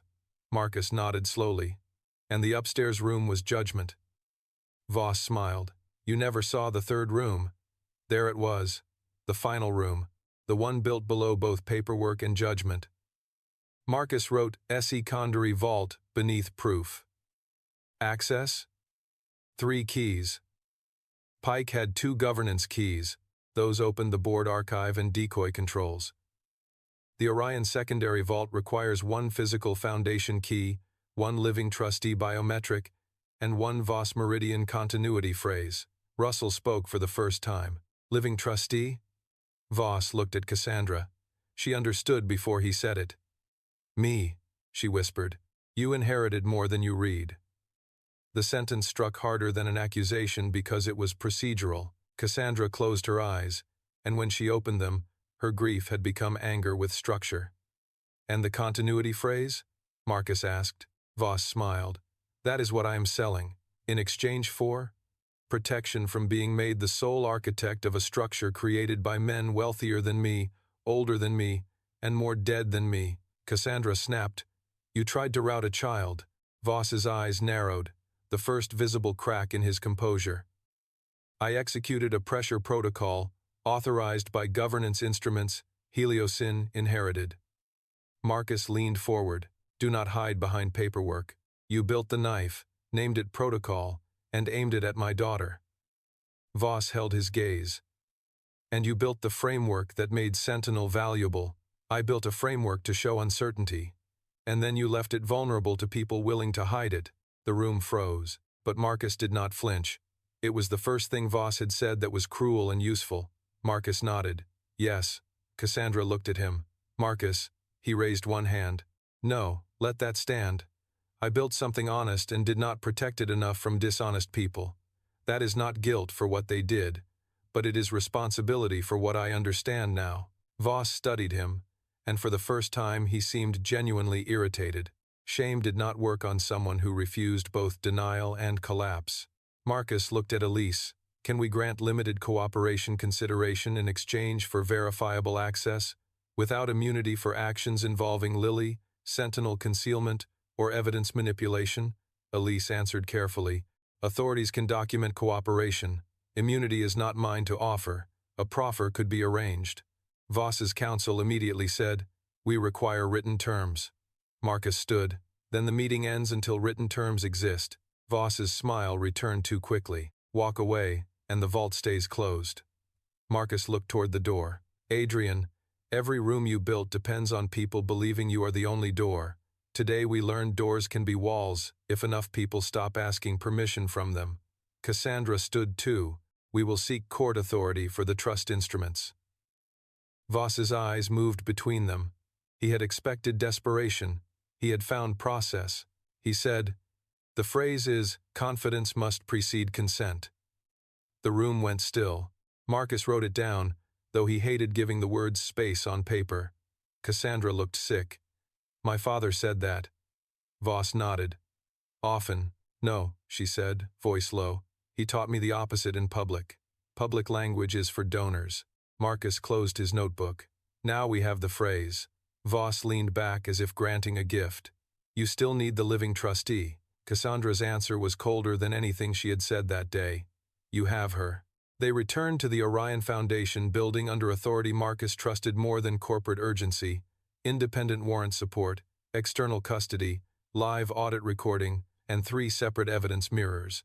Lily stayed asleep at Street, Bridget's until dawn, guarded by Mrs. Alvarez, Gordon, Maya, and a rotating circle of church volunteers who seemed to multiply every time someone brought soup. Marcus called before entering the building. Mrs. Alvarez answered, not Lily. She sleeps, the older woman said. Good. You sound like a man about to open a cursed basement. That is accurate. Bring a flashlight and humility. I have one of those. Get the other. He almost smiled. In the Orion building, the official basement archive turned out to be exactly what Marcus expected. Boxes, dead terminals, compliance binders, enough truth to satisfy a shallow investigation. Elise documented it all, but Marcus watched the walls, not the shelves. The secondary vault was behind a false climate control panel in the room marked mechanical records. Russell found the seam. The foundation key was inside Pike's sealed evidence envelope. Cassandra provided the biometric with a face like stone. Marcus entered the phrase because no one else wanted to say it aloud. Confidence must precede consent. The vault door clicked. Cassandra whispered, no, it must not. Inside was not a vast cinematic bunker. It was a small server archive room with 3 climate-sealed racks, 2 fireproof cabinets, and a table with laminated instructions for continuity events. Men like Julian Vale did not need drama. They needed persistence. Aaron, connected remotely, guided the imaging process while Elise and federal investigators preserved each drive. The index emerged slowly, and with it the shape of the machine. Orion failure records, Sentinel acquisition chains, Voss Meridian crisis playbooks, Vale Family Trust infrastructure holdings, North Star emergency family route templates, board influence maps, media relationship rankings, and a folder labeled Human Factors. Cassandra's face hardened when she saw it. Open the index. Elise approved metadata only. The Human Factors folder was a catalog of people turned into leverage. Engineers with sick parents, regulators with debt, school board members with ambitious spouses, journalists with old scandals, executives with hidden addictions, whistleblowers with custody fears, and children listed not by name in the index, but by dependency category. Marcus stared at the screen until the words blurred. Lily had not been an exception. She had been a method. Cassandra stepped back and sat heavily on a storage crate. This is bigger than Heliocin. Yes, Marcus said. Orion was rehearsal. Sentinel was expansion. And if Sentinel had launched cleanly, Elise said, voice tight, this leverage system would have protected the market around it. Marcus nodded. Trust infrastructure outside. Coercion infrastructure. In another cabinet, they found signed letters from Julian Vale to Howard Pike authorizing continuity mechanisms beyond public governance. Cassandra read one and began to cry without covering her face. It was not collapse. It was evidence meeting blood. He built my career inside a lie, she said. Marcus stood across from her, not comforting, not cruel. Then choose what your career does when it finds the foundation. She wiped her face with the heel of her hand. I resign. Maybe. She looked up, startled. Maybe? Resignation can be accountability. It can also be escape wearing humility. What would you have me do? Marcus pointed to the drives. Turn the company into a witness against the thing that made it profitable. Put Sentinel under independent safety governance. Give partners the uncertainty framework without status smoothing. Fund the people harmed by Orion and Sentinel before you fund reputation repair. Remove every board member connected to the trust. Open employment records where Voss playbooks were used. Protect Maya, Gordon, Noah, Claire, and the school staff who refused the route. And when it ruins your valuation, do not call that sacrifice. Call it repayment. Cassandra looked at him for a long time. Would you help build that? The question hung in the cold archive air. Marcus thought of his apartment, his daughter, the 7 years stolen from his name, the framework stolen from his mind, the companies that had made him necessary only after making him disposable, not as your employee. Then as what? As the person with veto power over whether uncertainty stays visible. Elise looked up sharply. Cassandra did not hesitate. Agreed. Marcus almost believed her. Not fully. Belief required time, but agreement under evidence was a start. By morning, the vault was in custody. The public narrative had changed from Ushabek to infrastructure crisis exposes years of hidden risk playbooks, and former Orion employees were no longer whispering. They were naming rooms. Howard Pike's attorneys stopped returning calls after the vault index surfaced. Blaine gave a second statement, admitting Voss's brief had shaped his view of Marcus before the launch meeting. Claire Donovan's North Star statement triggered a review of executive family logistics firms. Heliosin's board suspended itself under emergency independent oversight after Cassandra publicly demanded it, an act that made investors furious and partners cautiously less furious. Sentinel Gate remained restricted, ugly, useful, and honest. Hospitals, banks, emergency networks, and logistics partners continued manual verification. No major confirmed harm emerged after the safety pause. That mattered. It did not erase the risk, but it meant the worst version had not won. At 7:18 a.m., Marcus walked into street, Bridget's basement carrying 2 coffees, a bag of bagels, and a face that made Mrs. Alvarez lower her wooden spoon. "You look like you fought a basement," she said. The basement had servers. Cowardly basement. Lily was awake at the folding table, drawing the Vera Tower monster again. This time, the monster had tangled wires for hair, expensive shoes, and a tiny rabbit biting one shoelace.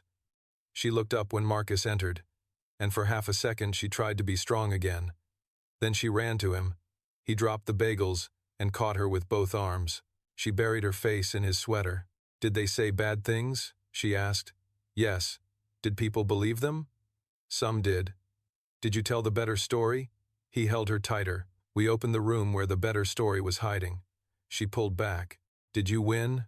Marcus looked at her, then at Maya sleeping face down on folded arms, Gordon drinking coffee like a man who had seen too much corporate evil for one shift, Mrs.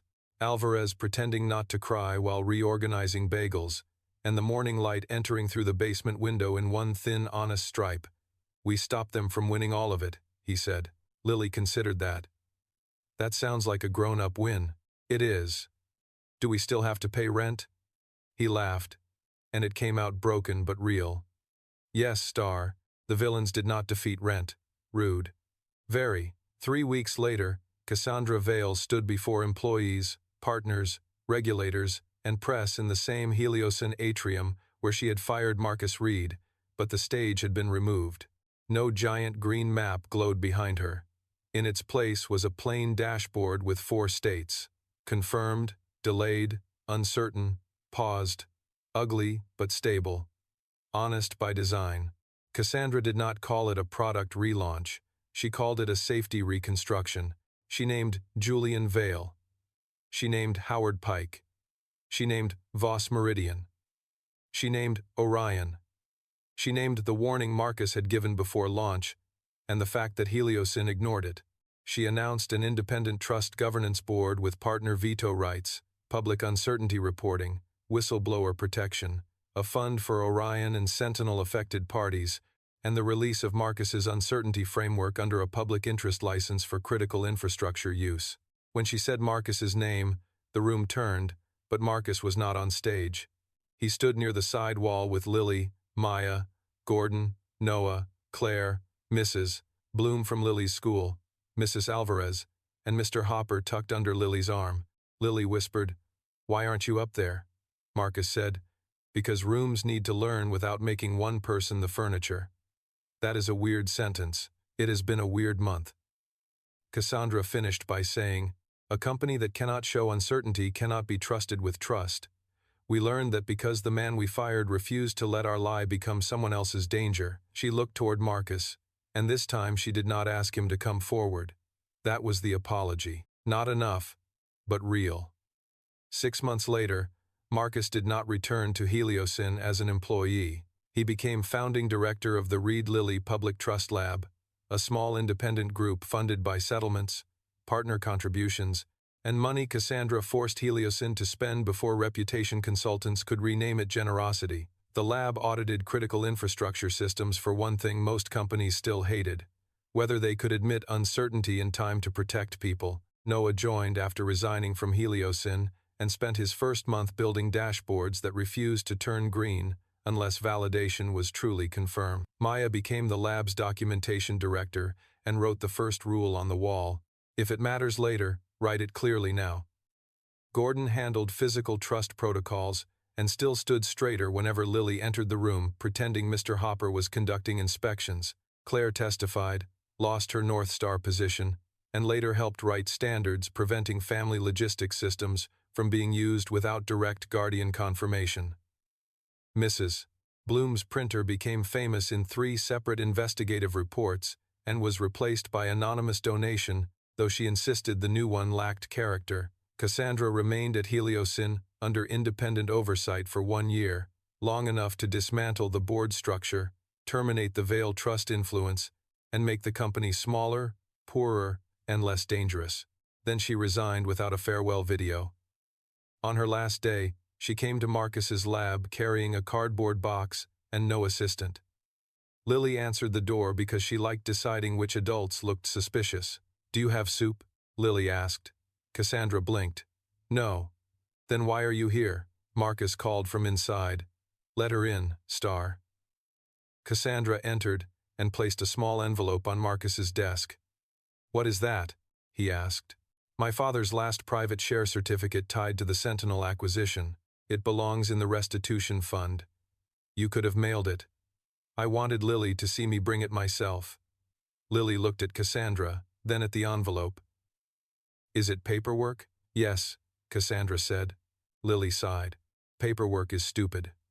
Cassandra smiled faintly. "This paperwork is trying to be less stupid." Lily considered that and nodded. "Trying counts." After Cassandra left, Marcus opened the lab's front closet and hung 2 objects side by side: the Heliocyn badge he had surrendered on the morning he was fired, returned as evidence after the investigation, and the laminated pass for the first public trust audit hearing, where Orion was officially corrected. Lily taped a drawing between them, a green circle crossed out, replaced by 4 honest words: confirmed, delayed, uncertain, paused, written in crooked letters. Marcus looked at it for a long time. "Spelling is almost right," he said. "Truth is more important than spelling," Lily replied. "Who taught you that?" "You. And Mrs. Bloom's printer." He laughed. The apartment above the laundromat was warmer now because the heater had finally been replaced after Mrs. Alvarez threatened the landlord with community attention, which Marcus learned was more powerful than most legal letters. The bills were not gone, but they were no longer hunters hiding face down on the table. Some nights, Marcus still woke before the alarm and listened for Lily's breathing. Some habits were love, some were injury, most were both. On one of those nights, he found Lily awake at the kitchen table, watching the city glow through the window. "Could you have stopped all of it earlier?" she asked. He sat across from her, careful with the question. "Maybe some. Why didn't you?" "Because I was tired. Because I was scared. Because I thought protecting you meant staying quiet enough to keep work and coverage and rent." Lily looked at Mr. Hopon-Helep. "Were you wrong?" Marcus took a long breath. "Partly. That's a grown-up answer too. Most honest answers are." She leaned her head on his arm. "I'm glad you stopped being quiet." He looked at the 2 badges by the door and the crooked drawing between them. "Me too. Are you still a programmer?" "Yes." "Are you still fired?" He smiled. "From Heliocyn?" "Very." "Good. Good. They didn't deserve you." "Maybe not. But the people outside the room did." Marcus looked down at his daughter, the child they had tried to turn into leverage, the child who had become his compass instead. "Yes," he said softly. "They did." And for the first time in 7 years, when the city lights flickered green through the window, Marcus did not trust them automatically. He did something better. He checked what they meant. If this story moved you, tell me in the comments. Was Marcus right to go back and help the company that humiliated him? Or should he have walked away after they fired him? Do you think Cassandra truly earned redemption? Or did she only do the right thing when the truth became impossible to hide? If you want more emotional stories about single fathers, hidden geniuses, powerful CEOs, betrayal, justice, and healing, please like this video, subscribe to the channel, and share this story with someone who believes one honest person can still change a broken system.